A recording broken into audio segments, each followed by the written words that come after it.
We'd like to thank Mainspring Companies for sponsoring Season 1 of The Next Entrepreneur. Mainspring celebrates the entrepreneurial journey, and we are very grateful for their support.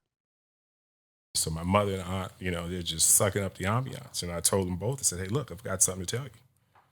And I was like, well, what is it? And I said, well, I'm going to leave Price Waterhouse. So my mother was accustomed, because when I left TI, it was a big deal. Because, she's from the generation that you get in, you work for 30 years, and you retire. But now she's accustomed. She says, hey, look, if you're going to leave Price Waterhouse, it must be a great company that you're going to. And so I told her, I said, listen, in actuality, I'm not really going to a company. And so she was like, well, what are you doing? I said, I'm going to come home with Dad. No, I told her I was going to start my own business. And she says, well, what's the business? Is it a computer business with your friends? I said, no, I'm actually going to come home with Dad and start a construction business. And so the table went silent. She paused and she didn't say a word. And I said, well, Mom, look, I need both of you guys to be with me. Right? And she says, and I swear that there was a tear coming down her eye. And so, she refused that part now. But my aunt, raised her hand as if she was at school. She says, listen, and I told them both I needed them to be with me.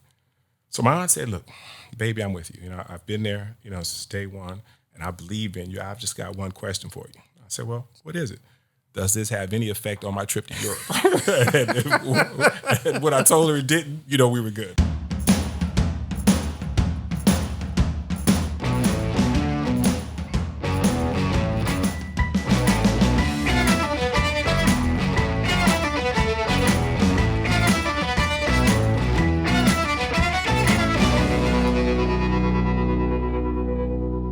Hello, I'm Andrew McClendon, your host of the Next Entrepreneur podcast, and we are here today with our producer, Mr. Daniel Sagona with Propel Production Studios. Daniel, thank you for the great work that Propel does for the Next Entrepreneur podcast. Happy to introduce our guest, Mr. Keith Tillage. Keith, welcome to the podcast. All right, thanks for having me.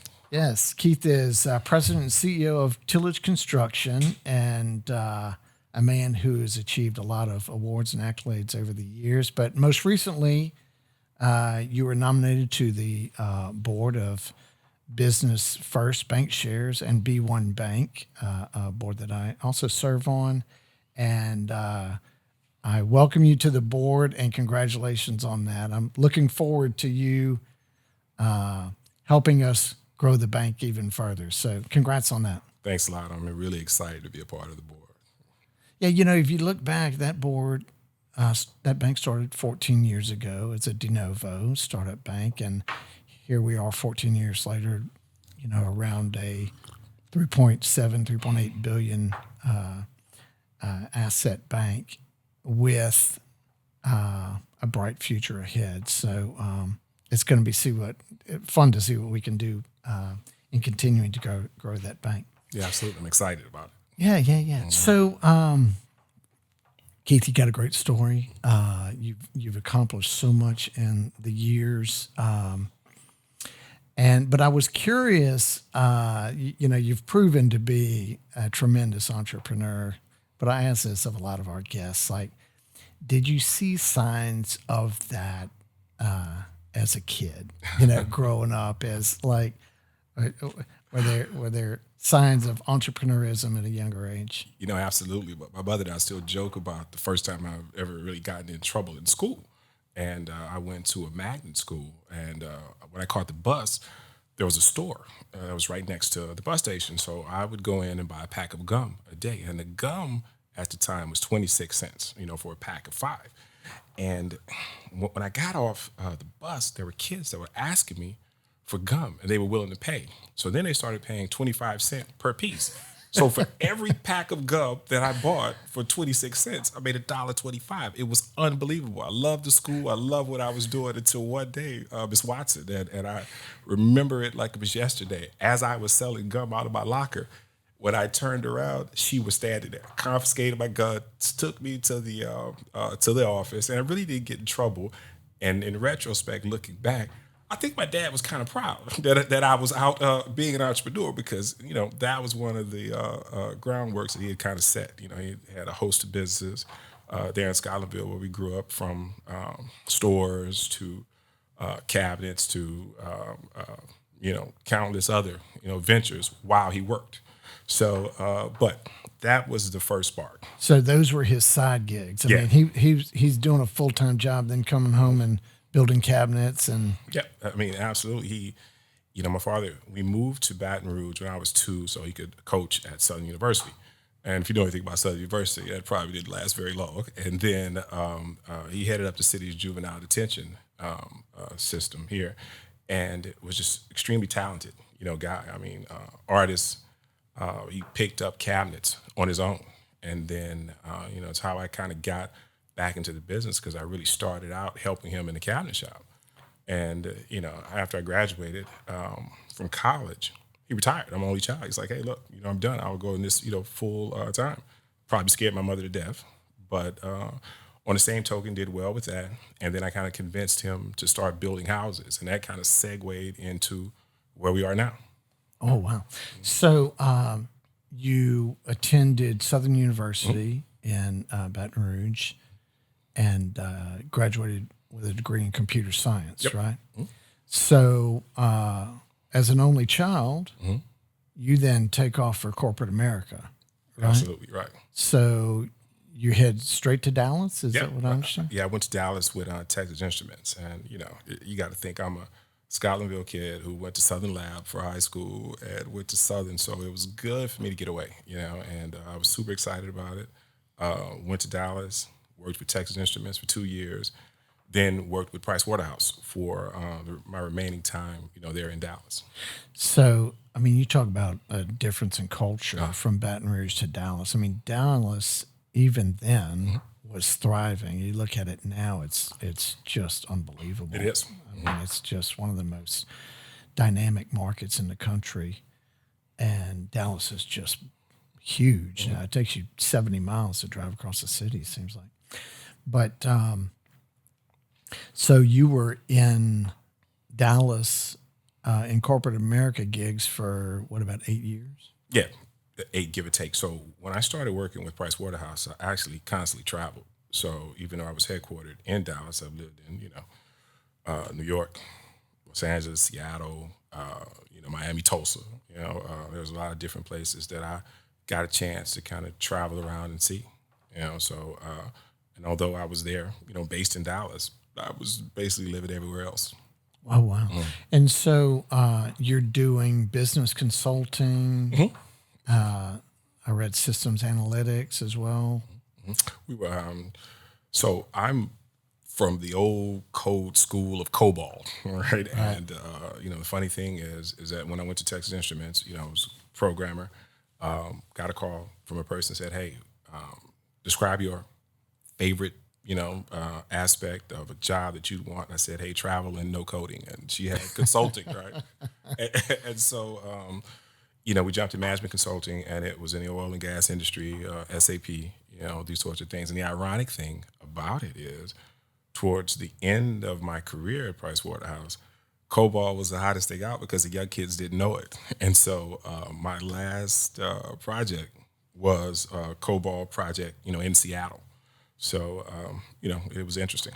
Now, is that where your employers, like, maybe placing talent like yourself in companies where they're performing those type services, or y'all working on specific programs? Well, listen, the thing with, at the time, it was Big Five, all right? The thing with the Big Five is it was the best and brightest, and, you got kids from Ivy League schools and people from all over the country there, and their thought process was, we'll get the best and brightest people, and we'll teach them what we need to teach them, and we'll get them to where we need to get them to. I mean, there's no obstacles, and it was no obstacles from the kids that they wouldn't take, or we wouldn't take, not knowing how to do something, or any obstacles that were out there, in our way without getting things done. And it was, hey, look, I've got the talent in Dallas for a project in Seattle.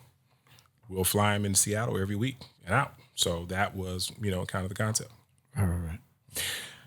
Okay, so you do that. At what point do you say, hey, it's time for a change? And when you did get to that point, the change was, again, pretty radical to come back into team up with your father and start an entrepreneurial endeavor. To walk us through how that happened. It was a series of things, that kind of happened. So one, at this time, I'm a young man, single, traveling the world on Pricewaterhouse's dime, made a great salary, and spending a lot of money, and never even thought about the amount of money I was spending. This is a great story, but I'll shorten it up. Met a guy on a red eye coming back from San Francisco. I flew out for a concert to fly back in to get up the next morning to go to work. You were spending money. Oh my God, yeah. But the guy sat down and he talked to me on the red eye, and it's 1:00 in the morning. And when I got out of the conversation, I was horrified because he told me, he said, "Man, listen," and he revealed himself as a superb businessman, but not at first. I didn't know who he was, right. But he owned a couple of businesses, China, here and there, and he came back and he basically told me, "Listen, you're not accumulating any wealth, and what are you going to do if you get fired? Because you're going to get fired." He says, because you're too ambitious, and I never thought about it before. So at that particular point, he gave me a book to read, and one of my favorite books today, and I give all aspiring entrepreneurs and people saving. It's called The Richest Man in Babylon.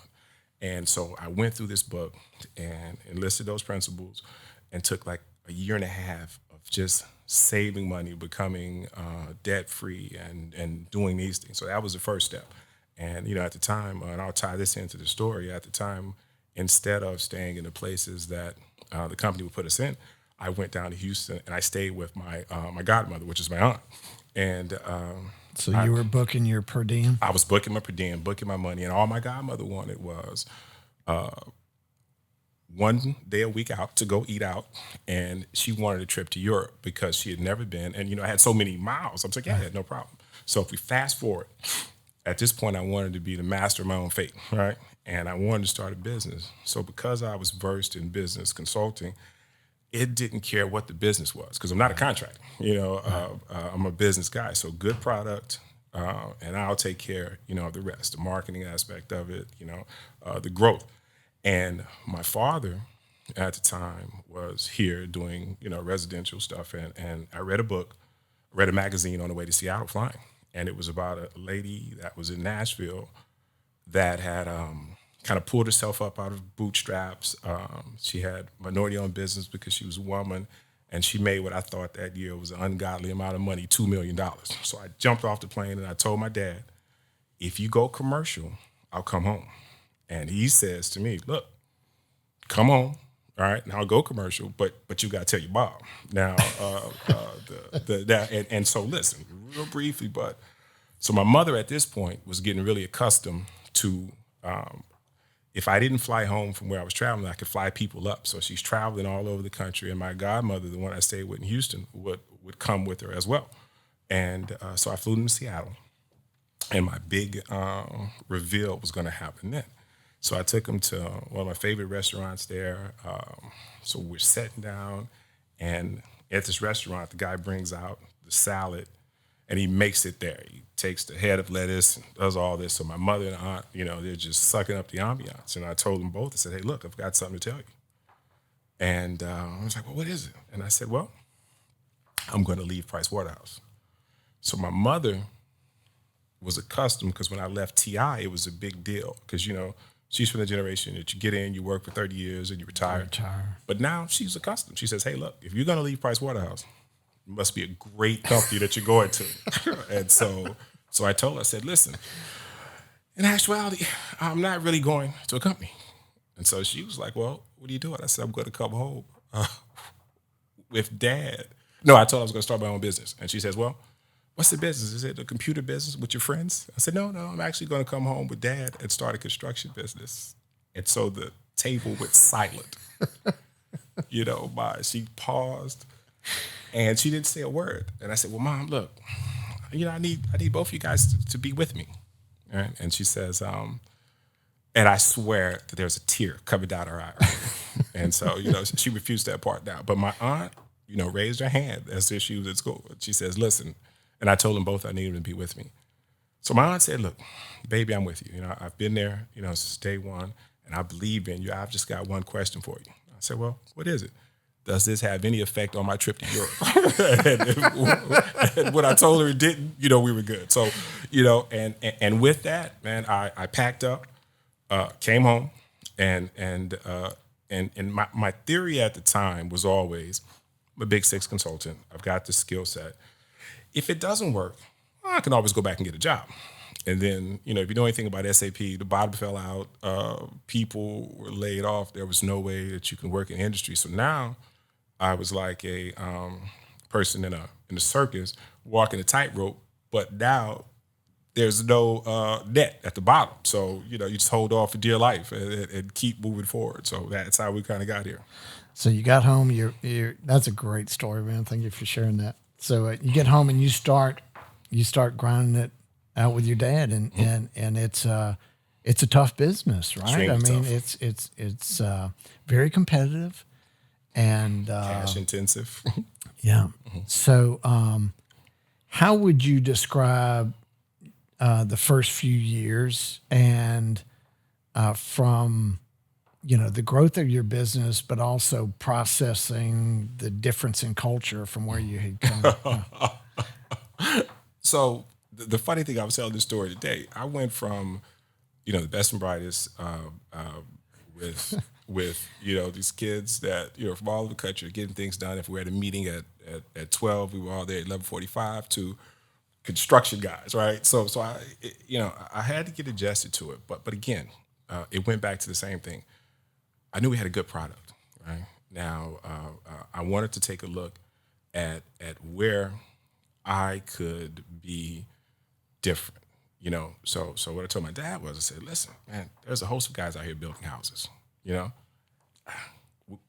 can't do that. The days of us going to do a renovation or do these things, this is gone. And, it was difficult for him to understand because, again, he's from the period that any money is good money. And I said, Dad, look, let's take a look at the few general contracts that are out here. And now let's take a look at the even fewer minority general contractors that have any success in the industry. Man, look, that's what we need to do. And this is what we need to build, on a day-to-day basis. And so, after all, at a minimum, you want to replace your salary. Well, that took a while. All right. So I, and it was funny. I tell people, it's easy to Google me and look at stuff now. But man, if you would have saw the balance sheet those first couple of years, and look, you're an entrepreneur. We just met, but I'm sure you've been in the same place. Absolutely. These are the things. But the difference is, and the thing, I had a fallacy, my thought about entrepreneurs when I first got into the business. I thought they were all brilliant, and that's why these guys are making this money. But you and I both know that the one quality that every successful entrepreneur has is he doesn't give up. Right. And that's it. There's just no other option. COVID, the recession, whatever it is, there's a way that the real entrepreneurs are going to look at it as a challenge and move to be successful. So early in those formative years, is there a moment or a project that sticks out that says to you that was the seed, that was a start, or that one made a difference? Tell us about that. So we got into an 8A program, and any program that had, that benefited us, for being minority contractors. And in this deal at the time, it was my father, myself, and my cousin, moved in. But I still had a big company mentality, the way I set stuff up, the stationery, everything that we were doing. So I had a $70,000 job, which was a big job for me at the time, right? Sure. But it was my own job. It was in Houma, and I'm out on the job, and I'm bringing food to the workers. We're putting up a fence, and I talked to the contracting officer. He's from the USDA. And he asked me to get some information to him. I said, hey, listen, I can just email it to you. And, this is early 2000s. Mm-hmm. And I was scanning an email, and he was like, wow, a contractor that has, this was a big deal. So so fast forward, Katrina hits, okay? So I've got 100 calls about partnering up, but not real meaningful partnerships that went to my strategic plan. So didn't do any of that. The guy from the USDA was in Stoneville, Mississippi, and I had nothing to do. So I I told this guy, listen, I'm going to be in the area. I'd like to drop in and see you. And he's like, okay. But if you know what Stoneville is, it's in the middle of Leland to Greenville. Nobody's there. So I drove 3.5 hours to go in and meet this guy. And when I met him, he took me in to meet, he was the assistant contracting officer. He took me in to meet his boss. She commended me on the job we did on a $70,000 job. And, we talked for a minute. And then that was all of 10 minutes. On the way out of the building, they were walking me out. I stopped at the bathroom. There's a guy in the bathroom with a suit and tie on.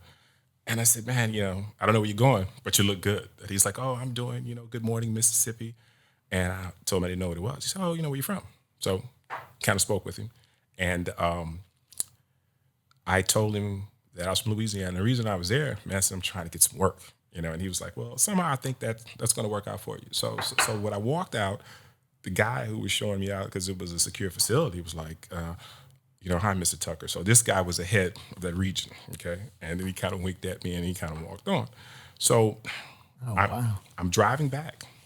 And, if you've been to the Delta, there's nothing but, corn and cotton fields and all this stuff you're passing. And the guy calls me and says, Keith, look, would you consider coming up here for a small project? And I said, well, yeah, man, I'm not doing anything. He said, yeah, it's only like $500,000. And so I almost ran off the road, right? Because we had never, ever done, anything at that particular size. So if you'd asked me, those people, the USDA Northern Mississippi were fantastic to me. That was my first real shot, at it. And it was collective. There was, there was a program that was set up here that allowed us to have bonding, help for the project, so everything kind of fell in the right, in the right area. And I tell people all the time, preparation meets opportunity. That's the luck that you get, so. Yeah, man, what great stories. I love those. So let's pause right there, get in a word from our sponsor, and we will be right back. MBD Maintenance is a proud sponsor for the Next Entrepreneur podcast, and we greatly appreciate their support. MBD Maintenance is a commercial building and maintenance contractor. They will build your commercial building, maintain it. They do additions, remodeling, tenant improvements. If you need MBD Maintenance for your commercial building needs, you can find them online at mbdmaintenance.com. And we are back with Keith Tillage, the president and CEO of Tillage Construction. So that's a great start. I mean, to be given a small job opportunity like that. But how did your growth go from there? So at that particular time, the Small Business Association, and we're great friends now, the program that I was in, the 8A program, there was several businesses, minority-owned and women-owned, that were given opportunities based on his 8A participation, but as a subcontractor. So I was determined that I wasn't going to be a subcontractor. And the deals that people brought to me, they never made sense from a financial standpoint or from a long-term goal standpoint. And so I would instead opt to have a smaller piece, but it's my own piece. So that particular way, I would know, my be trial and error. I'd learn from, but I still could kind of grow my business. So instead of being a subcontractor, you'd be the general contractor. General contractor, it was a much smaller deal. So that's how we got into the USDA deal. So after this, the opportunities seemed so abundant post Katrina that it just felt that to me if it was fool's gold. So I kind of went the opposite. I went to Shreveport, and when everybody was running this way, I went and sat down and had a conversation with the contracting officers at Barksdale Air Force Base. And I said, hey, look, I'm doing this at the USDA. And, I'd been told, by numerous people that they didn't do business with Southern contractors, that the majority of their contractors were from Shreveport. And when I went and talked to them, I sat down and, the first question the contracting officer asked me was, I wonder why more businesses don't come up, from South Louisiana. And so, that goes back, to my sticking point of what I tell everybody is that, man, you never take no from somebody who doesn't have the ability to tell you yes, right? So you got to go see for yourself. Right. So in saying that, we started out there with a $500,000 project because I had done one at the USDA, and this was a run of those 6 years. And in between that, the business grew. Our last deal there was maybe $9 million, dollars. Fantastic. And while everybody was having trouble with the recession, I was incubated on base because there was a lot of federal money that was being spent, at the Army base. I mean, at the Air Force base. So, and it had prepared us to be able to come and out when, everything was done there. So, Well, it's really fascinating because you went from that opportunity, and as you say, you were able to grow that as the recession came on, and where so many people in this industry took it on the chin, you're actually growing your business, like 300 or 400% through 08, 9, 10, 11. And I mean, for someone like myself in this industry to hear those numbers, that is incredibly impressive. But I noticed that you had focused on a strategy of working in certain industries that may be more stable or recession-proof, like healthcare and education, government, multifamily, gaming, airports. Well, the thing that I wanted to do was I wanted to work in industries that were hard, and quite simply, what happens is it's the industries that people, find it difficult to work in. Because if you can work in that, well, you can always work. So think about it: Army bases, military, 100% secure, sites, airports. They're occupied 100% of the time, stringent security requirements, right? So there's a lot of people that are scared of that. So they run to the work that's easy, to acquire. But if you're doing that, your competition is, is triple what my competition is. Right, and so, which in turn in this business, it drives margins down. Right. So that was always our target. Our target, was always tough industries that people, frankly, don't want to go in. Yeah, the opportunities exist where the challenges are. Right. If it's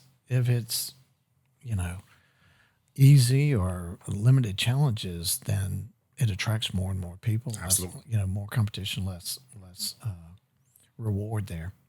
I want you to touch base on this.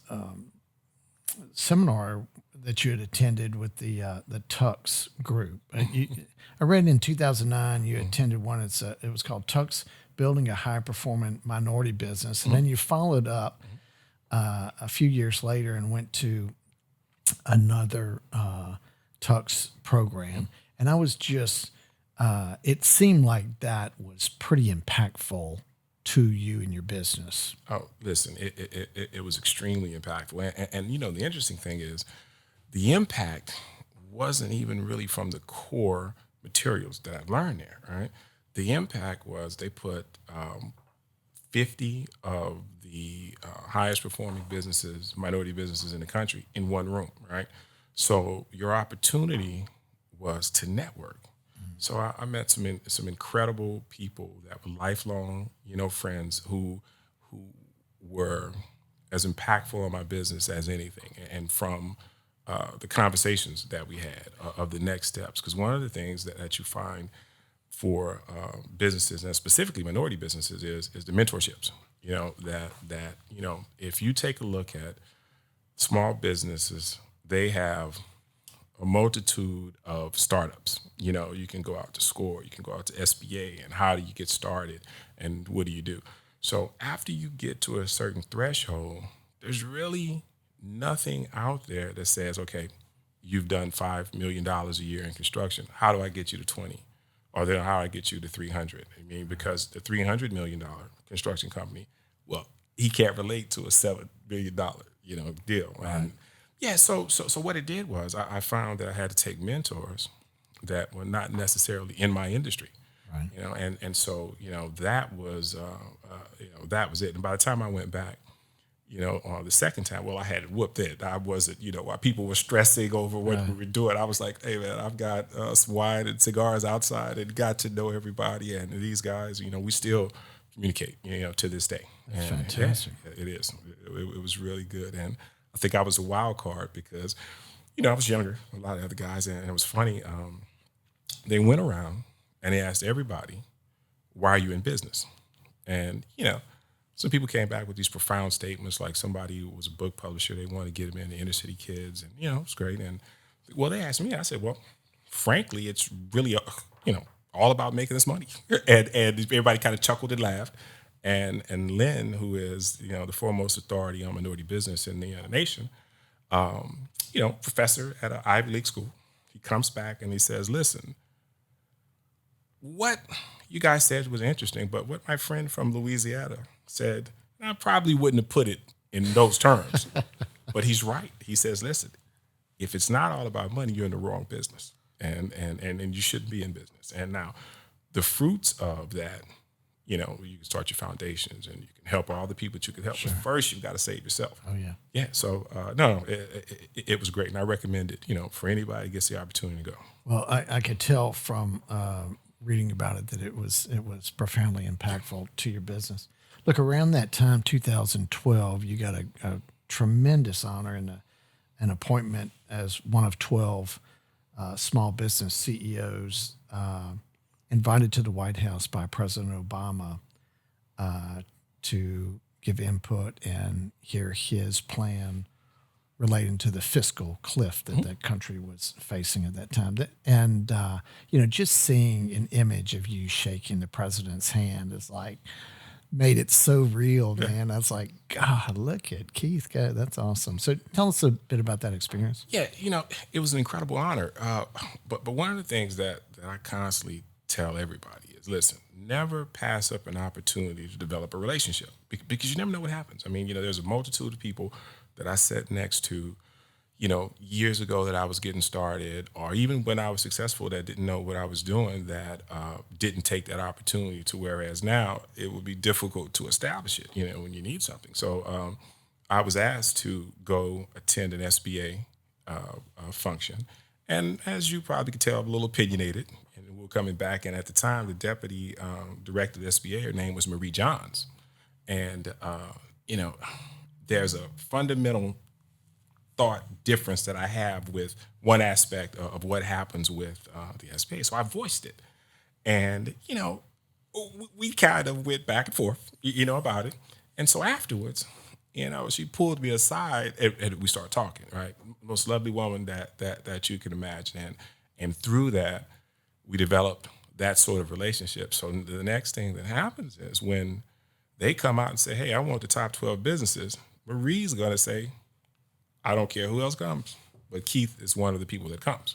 And so that's the moral of that story, for me, because look, you have some incredible small businesses there in this country. I was extremely honored to be there. But had I not taken the opportunity to go to the seminar and sit back and spend time and meet, this woman, they never would have known my name.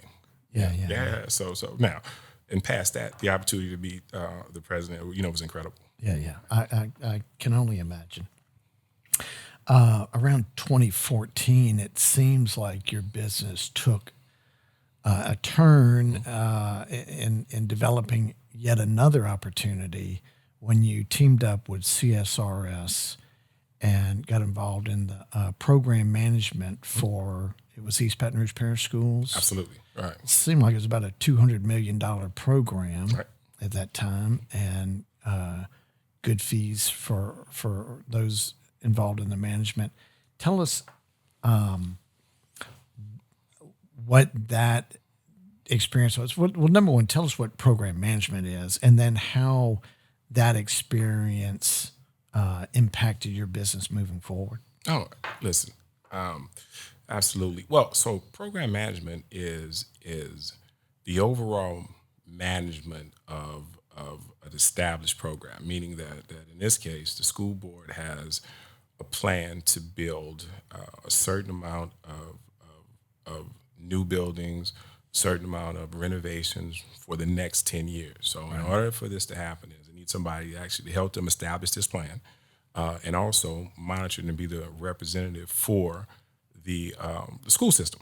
So and in procuring the architects and I mean, establish the procurement process for the architects and then for the contractors and the fees and all these things. So That's pretty much that in a nutshell, simplified. Right.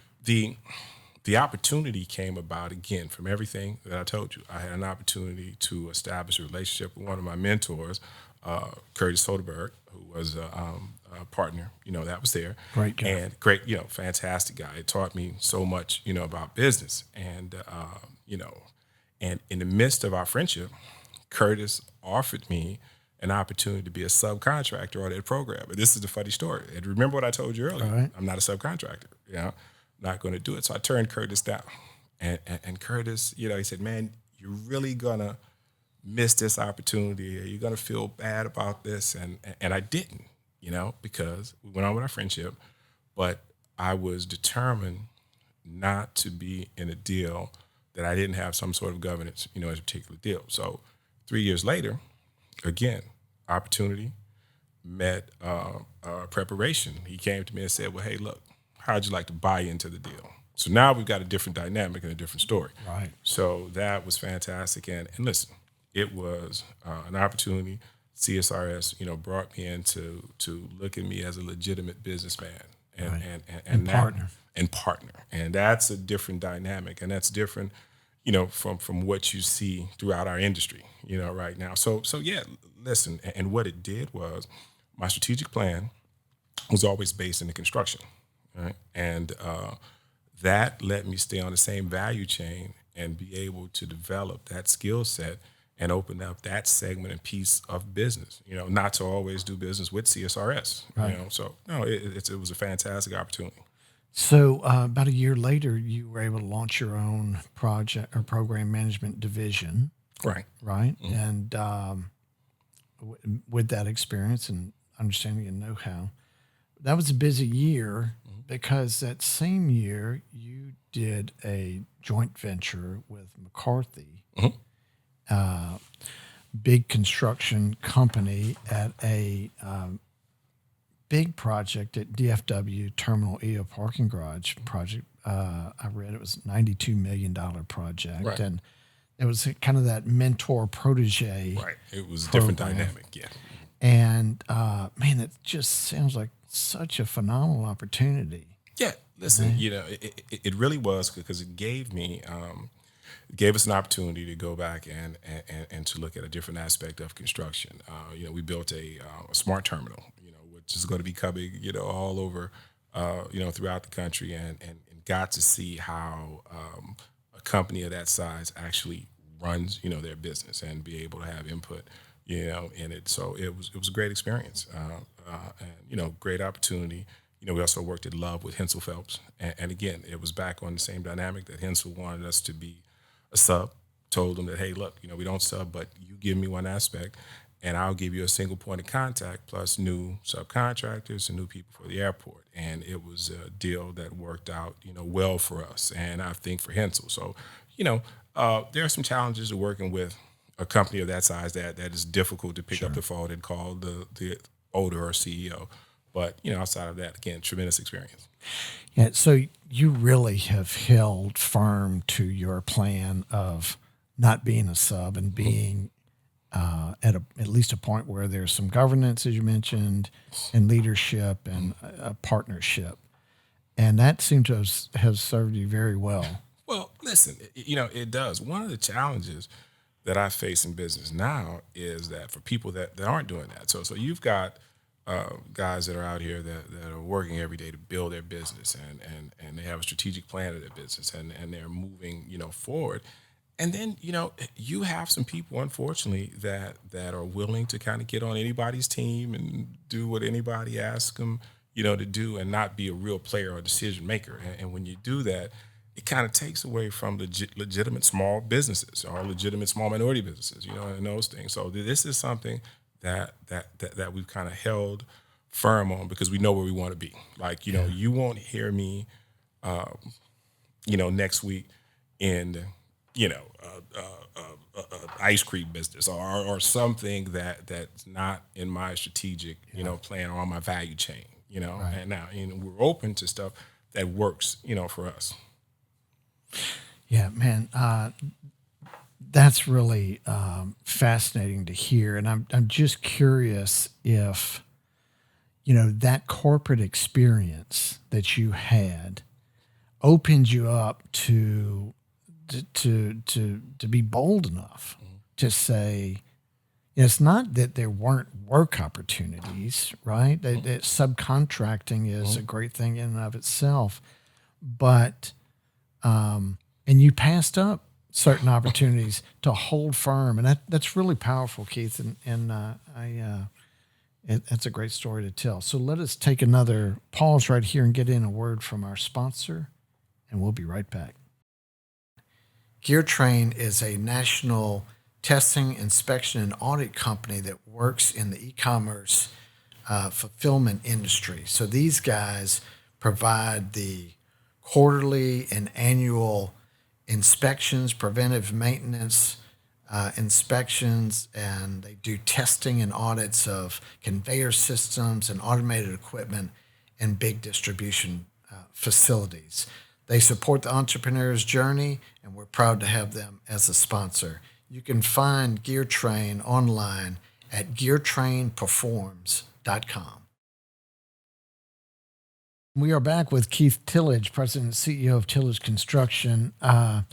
Keith, I mentioned your recent appointment to the board of B1 Bank, but you've been involved in the community for a long time and served on many boards, Louisiana Minority Supply Diversity Council, the YMCA, Baton Rouge Area Chamber, former member of the U.S. Black Chamber Presidential Circle, and East Baton Rouge Parish Board of Appeals is some of the things that I've found on you. So, how do you get that balance? You've got family, you've got work, and then you have, community service. How do you balance that? Well, listen, you have to go back and just kind of take what's important to you and the ways that it comes. It's funny that out of all those boards, everyone means something different to me, but the YMCA was really, really, integral in my life. We couldn't afford to all have memberships at the time. And man, when we were kids and we'd come in and we'd work out whatever, they would really let us come in, or even if we had to go through the back door, and you saw the best of what Baton Rouge has to offer, because that AC Lewis Y is where it's just a melting pot of everybody, and everybody is kind of there. So that meant a lot to me to kind of serve on that board, to kind of give back to a place that gave so much to me, and each organization. Minority Supply Diversity Council, naturally to be able to help other minority entrepreneurs, the President's Circle, the same deal. And it comes to a time that if you can't give 100%, to it, then it's time to kind of step off. I think that there's a season, to everything, and even in in life. And it's funny, I tell people all the time that with everything that's going well in my life now, I'm in my season. And it's good to understand that. I got both my parents that, even though my mother drives me crazy sometimes because I'm an only child, but it's a blessing to have that. I've got, the wife, I've got my kids that still love daddy, and they're still, at that age. And so this is my season, but I think that it's going to be apparent when my season's done, and I don't plan on dying, but I'll know that my season, has ended. But it's important for me to help establish the next person that's coming up, get him ready for his season, and be able to kind of get out of the way. So that's the way I look at giving back. And look, I take every call because people didn't take my call. I go back now. I'm an early guy. I get up at 4 in the morning, and if you're willing to schedule your, our conversations at the time that I have available, I'm talking, to everybody. But and instilling understand that there's a balance, that with my family, that there's always something that we're looking forward to. And even now, with COVID going on, we're planning a trip a year away, so that can be, kind of be our focus. So yes. I think, somebody asked me, what do you think you did right? And I'm like, well, listen, I think the only decision that I really made on my own that's led to success is if I didn't do anything else, I married the white woman, you know. And so, but you know, I couldn't choose the family I was born into or the way my dad raised me or the values that they instilled. Thankful for that. But like I said, that was my choice, and that served me, and you know, successes that we've had, you know, together as a family. Yeah. So, how much of that you're sharing with the community and your, you know, vision or your ideas about mentoring and stuff, how does that bleed in with the culture that you create in your business? Well, listen, the culture, it starts at the top. And you know, I'm a very intense guy, and I've, you know, I don't know if I'm settling down as I'm getting older, but I'm a results oriented, you know, type person. But I give everyone, you know, the freedom to be who they are, as long as we, you know, kind of have the results that, you know, that we're looking for. So, you know, very relaxed. I think that it's not that tension that you see in a lot of, you know, specifically construction companies, you know. So, you know, that's what we're trying to do. We're trying to get, you know, results done and have some fun while we're doing it. Yeah, it is a high stress business, right? No question about it. So to find a way to, you know, tamper that some is important. Well, listen, and one of the things that I don't do, and it's uncommon for a lot of people that kind of come into the company is, you know, I'm not a hard bid contractor. You know, we're at the point now that we go after work, that we have a very, very good opportunity to get that we are, and it's negotiated. There are proposal driven. The idea of cranking out, you know, bids and going in for small margins and doing these things, it doesn't really go with my strategic plan of what, you know, of what we're looking at doing. So that takes a little of the tension and the stress off. Yeah, for sure. So, what are your thoughts about the current situation and the impact that COVID has had on the economy, and looking forward over the next few months or years? Do you have any feedback yet on how that may impact the industry, up or down? Well, listen, you know this as well as I do. To be a entrepreneur, you've got to be the ultimate optimist. You know, and I always view everything like that. Like, you know, with the situation now, although it's extremely tragic, you know, it's said you never let a good disaster, you know, go to waste, right? Because there's an opportunity out there, you know, that's somewhere, and that real entrepreneur, you know, I mean, the guy who is, you know, boots on the ground is the one that's out there looking how he can be successful, as opposed to, you know, woe is me. You know, it's funny that there's a restaurant that I love, Mr. Brown, I've been knowing him forever, Bayou Cafe, all right? And this guy, restaurant, of course, had to get shut down, but within a week, he had a food truck that was set up outside that was serving the same food, and he still has the same clientele. And I talked to him. He was like, Keith, it's even better. They don't have anywhere else to go to eat. So, you know, but that was the idea of being a real entrepreneur. Like, what are we going to do? You know, my wife and I, you know, would talk, and our big joke is, you know, like the Godfather. She never asked me about my business, but there was a time that I mortgaged my house when I got started, because construction is extremely capital intensive.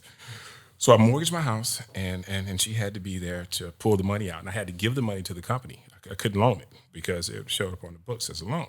So, and she said, hey, look, you know, I believe in you, but I do have one question. You know, what happens if this doesn't work? And I said, well, it has to work, right? She says, yeah, I understand that, but what if it doesn't? I said, well, we're going to give the mortgage company their house back, and we'll start all over, right? And so luckily it's kind of worked out. But, you know, that's the mentality, you know, of the entrepreneur. So I'm optimistic about it. I think that, you know, we'll have a cure. I think we'll get back to the way society was. I think there'll be, you know, some modification, there'll be some changes, but there's going to be opportunity for the people that want the opportunity that's out there. Yeah, and I think that's really what defines a classic entrepreneur, is finding that opportunity when everyone else, can be battening down the hatches, right? Oh, absolutely. Regardless of what's going on. So give us a quick peek into the vision that you have for your company moving forward 5-10 years down the road. There is a internal thing that we're looking at now that goes to the level that I want the company to be. Do I get there through organic growth, or is it through acquisition and or mergers? So those are the things that we're looking at. But as long as, I'm with the company, there is no, being satisfied. There's no complacency. So we're looking actually, to continue to grow, to continue to compete, at a high level, and, to advance my project management, my program management, as well as, construction for the industries that I like, aviation, still great, education, as well. So, those are things that we're looking at doing. And I'd, at some point like to take a little step back, from being, at every meeting and doing all these things. And so we're kind of going through that growth process now of kind of getting the right people, in, and just looking, kind of see, where it's going. I think that one of the questions that people ask me all the time, well, are your kids going to take over? And what are we doing? And I'm like, well, no. If they want, I would imagine, but I'm not building the company so my kids can have it. I'm building it so they can do whatever they want to do. If they want to be teachers, if they want to be, whatever it is that I want to give them that opportunity. And we'll see. Yeah, that's cool. Yeah. Final question. Shoot. Public service. So, I read somewhere where you said, you love what you do, and when you stop loving what you do, you're going to stop and do something else. Absolutely. So if you were to do something else, what is the likelihood that we may be talking with the future Mayor Tillage or Governor Tillage? Right now it seems slim to none. All right. Listen, I really enjoy the private life. I think that politicians that I know, they do a good job, but I think it's something that you have to be really built for. Now, and not saying that I'd ever rule anything out. And if I thought that I could be, good service to people, and then maybe that would be something I consider, but man, that would be a long way away from here. All right. Yeah, right. Absolutely. Well, look, Keith, thank you for sharing your stories, and your journey has been super inspirational. For someone like myself in the industry to understand the challenges that we all face, particularly when there's economic downturns and challenges like that, and how you've been able to navigate your way through all that so successfully. Congratulations on that and all that you endeavor in the future. So thank you, sir. Thank you. Appreciate it. Thanks for having me. Yes, sir.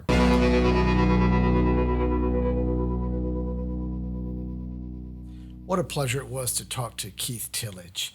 I think the thing that I take away from our conversation is the importance in executing on strategy and how firmly Keith has held to his strategy from day one.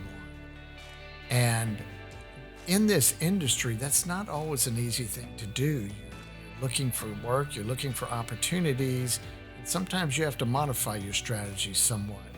But I think the key to his success is holding firm to that and making sure that he ends up in opportunities where he has some role in governance and decision-making and being a true partner in a project. So it's just so impressive, everything that he has accomplished in his career. If you would like to reach Tillage Construction, you can reach him online at tillageconstruction.com. That's TILLAGE construction.com. Thank you for watching, and we will see you next time. Thank you for listening to the Next Entrepreneur podcast. We'd like to thank our title sponsor, Mainspring Companies. It can be reached online at mainspringcompanies.com. If you have any questions or comments, you can reach us at ask@nxtentrepreneur.com. You can subscribe to the Next Entrepreneur podcast on Apple Music, Spotify, Stitcher, or iHeartRadio. You can help support our podcasts by leaving a review on Apple Music. You can follow us on Facebook or subscribe to our YouTube channel. Please share this episode with your family and friends. The Next Entrepreneur is produced by Propel Productions. They can be reached at propelyourstory.com. Today's episode was produced by Daniel Sagona.